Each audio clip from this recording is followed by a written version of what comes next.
Greetings. I hope everybody is doing okay. Now this is going to tugenda kurawonyo. For starters, owemmeme ono kano kayiteko. Nkudiremu.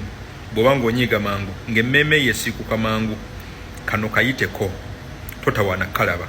Kubanga it's going to be moto kuni moto. Wiiki eno yennyini gye tulimu. Twabadde tukyagunjula omwana eyatandikiriza empola mpola okukwata mu nva z'ewaka. Twabadde tuli awo ne zireeta omubbi w'ente ku kyalo. Ne zireeta omukubi w'obutayimbwa ku kyalo. Nga zze ng'omuwolereza w'omwana gwe tubadde tuli mu kugunjula nga tukimanyidde ddala nti omwana ono alina future asobola okutereera simply emize gye yatandise gy'okukwata mu nva gye gitali mirungi. Nga tukyagunjula omwana ono nga tukyamuteeka mu ango nga tukyamugolola ettumba lengera kali misango atendesa abantu bonna okubba bw'avaayo okujja ng'omuwolereza w'omwana ono.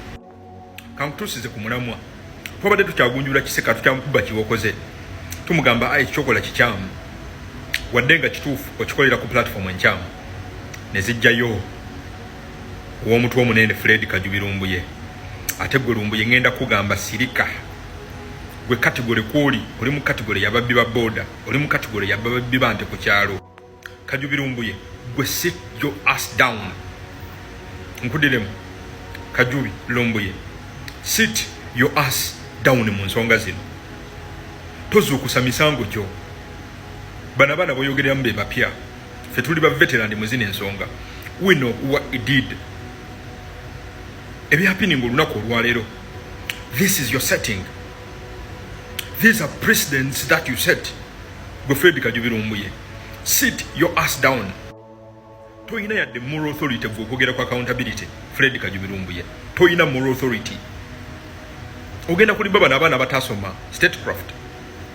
Never manage statecraft. We know what you do. And we know what you've been doing for the last 7 to 8 years when I'm revolution. So, Lumbuye, sit your ass down. Guru the refugees birds of the same feathers fly together. We say what temugenda kutumanyira wano. Guveyo yogere ku accountability. Gwe era tunudde mukulembeze waffe. Era amanyido mukulembeze waffe n'omugamba shut up ku nsonga z'obwakabaka. Guveyo manyiro mu abakulembeze. Gwe yavuma n'oteeka wansi no blackmailinga SEA David Lewis Rubongoya. Gw'omanyire gwe oveyo tandika ogamba nti abakulembeze bali bateekeddwa okubeera accountable. Gwe Kajubi Lumbuye oveyo nawe ogambe nti leaders should be accountable. Ekigambo accountability omanyi kitegeeza wasoma kyenkana ki ng'onvudde bino ebyakufeedinga information. We know how statecraft works. So tugenda tusirwalirako mukuba mu bantu toki mwe temwagala bakuba mu toki. Lumbuye sit your ass down. Tukyadiringa na Umaro Kiseka kubanga yeffe tukkiriza nti kye yakoze si nsobi nnene nnyo. Kye identify nze ng'obunafu yakitadde ku platform enkyamu. Kati Umaro Kiseka munzikirize mbayambeko mu explanation ze twasooka okukola zaali zeetaaga bwongo buzito okuzitegeera. Kati katuwawe explanation esinga okuba ennyangu esobola ofiitinga mu bwongo bwammwe. Okunnyonnyola okusooka senga olunaku lukya taata wo nayambala empale ng'erimu ekituli n'omulaba mu State Square oba mu Stensen okuba nduulu n'omugamba laba taata oyambadde empale erimu ekituli ABCD tukiraba. Mbabuuza mmwe senga olaba kitaawo ng'ayambadde empale ng'erimu ekituli ng'ali mu bantu asitamye okwata kazindaalo mu obwana obutakozesa wano. Mbabuuza okwata kazindaalo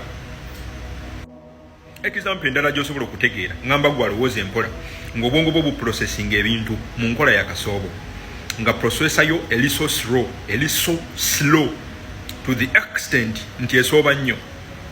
Example endala singa tubeera mu kisaawe nga tuli mu kuzannya omu ku bazannyi baffe n'akwata omupiira yefe abasooka omulope wa lefali ate singa liifu abatalabye ensobi nga tusobola okusigala nga tuzannya ne tumusootinga nga kapiira kawedde oba ne tumusootinga as we go on mukama yefe abamulope wa lefu. Mbabuuza singa tubeera nga tuli mu kapiira nga tuzannya omu ku ba players baffe n'awenyeramuko n'abeera unfit tuleekaana ne tugamba basaidi yeri opponent yeri nti winga waffe anafuye. Tuleekaana buleekaanyi. Do we expose our weaknesses nga tuli wakati mu game?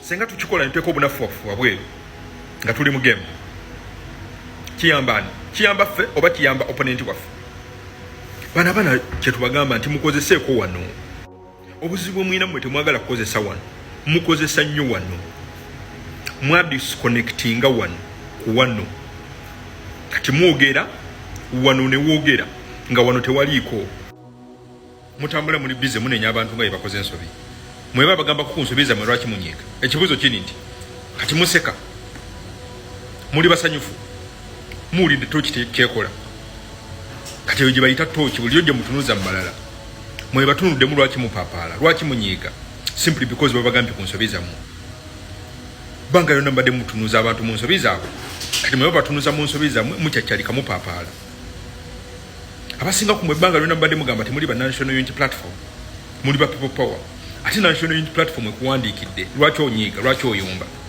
sanyuka busanyusi kuba kati ofuuse freelancer osobola okukola ebintu byo nga tewali akuba ku mukono simply bakugambye nti abyo badde oyogera ng'obyogera ng'owa NUP aweyambula ebbaji yaffe ya NUP ate oli mu kuyomba muyina kusanyuka kuba kye mbadde mweyita all along kati nno akaseera kaba untouchables abaali balowooza nti bye Mathias Mpuuga baludde ebyobufuzi NUP tesobola bakwatako muwulirize omukulembeze waffe yasettinga president the president set a precedent nti tewali atakwatwako kati gwe abadde alowooza nti oli wano ku intaneti mbaoli kaguje mbogwe tugambaako tugenda kugambako nno ogenda kukiwulira ate kati nze ndi musanyufu nti Fred Kajubirumbuye ovuddeyo gwe nkubaddeko n'obusungu bbanga ddene yes okoze ensobi mpitirivu wano mu struggle walumbako ne ku first lady gwembwa gwe omuntu yali akeddeko no blackmailing first lady muntu kigwota kuyawe kavule secretariat yonna wagikubako wakuba katano okumufiirako wakuba David Lewis okumufiirako yegwava yasaba accountability mbata kabuzi embwa zaagadde eddembe zebakakabala zakasiimuule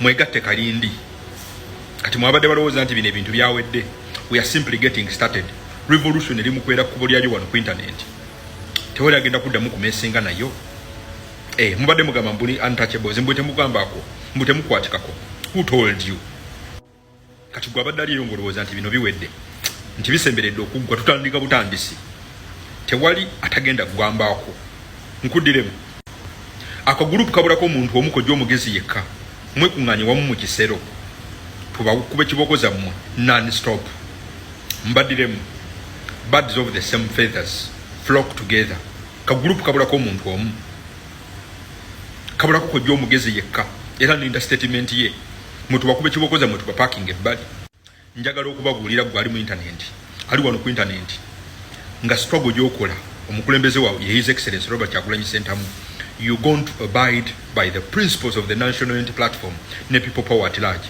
tewagenda kubeera kyetwala awulira nga toyagala kugambwako tandika ekisinde kyo nga Mathias Mpuuga gwawulira nga oli wadde mbogamba ku bakulembeze ba NUP ne People Power mbugwe nga togambwako ngaani mbwa kwewaddembe ngaani nga lwaki togambwako who are you kati mwesebo bafala bumwagala gamba muli banene okusinga institution bumwe temugambwako muyinde betu erigamba kubalala mwe temugambwako mubadde nga mukuba tooki bakubyemu tooki mulundi gumu oli mukwenyaga mutereere mmwe bavubuka kati gwe abadde alowooza nti bino ebintu biwedde bisemberedde ku nkomekerero yaabyo mwe mwetereeze we are simply getting started kagurupu kabulako omuntu omukojja omugezi tukakubba kibokozaako kateerere kadde ebbali kati gwe Fred Kajubirumbuye ddamu oyasame ddamu ofulumye ekigambo kya accountability bakusondera wano emitwalo 7 wafuna emitwalo 5 egya $, nga n'ensonga ezakwasa tezaali za struggle tezaali za revolution wali ozanya mizannyo gye giri personal n'ofubutukawo n'essente z'abantu emitwalo 5 wava mukomera watu accountability